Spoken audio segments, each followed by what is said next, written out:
میں اس ٹائم موجود ہوں میدان عرفات میں جبل رحمت کے سامنے، اور بارش ہو رہی ہے، اور اس وقت میرے دماغ میں ایک سوال آ رہا ہے باپا جان سے میں عرض کروں گا، جو خطبہ حج کا خطبہ حضور صلی اللہ علیہ وسلم نے دیا تھا وہ جبل رحمت کے اوپر دیا تھا یا نیچے دیا تھا؟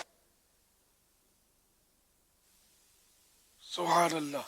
پیارے آقا صلی اللہ تعالی علیہ وآلہ وسلم نے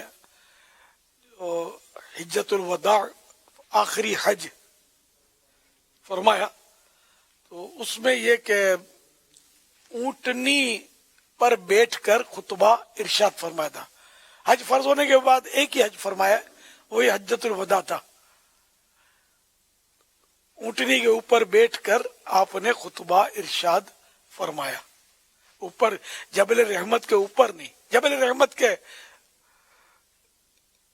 یعنی کہ جبل رحمت کے کو اپنے قرب سے نوازا اور وہاں کھڑے ہو کر آپ نے اونٹنی پر بیٹھ کر خطبہ ارشاد فرمایا.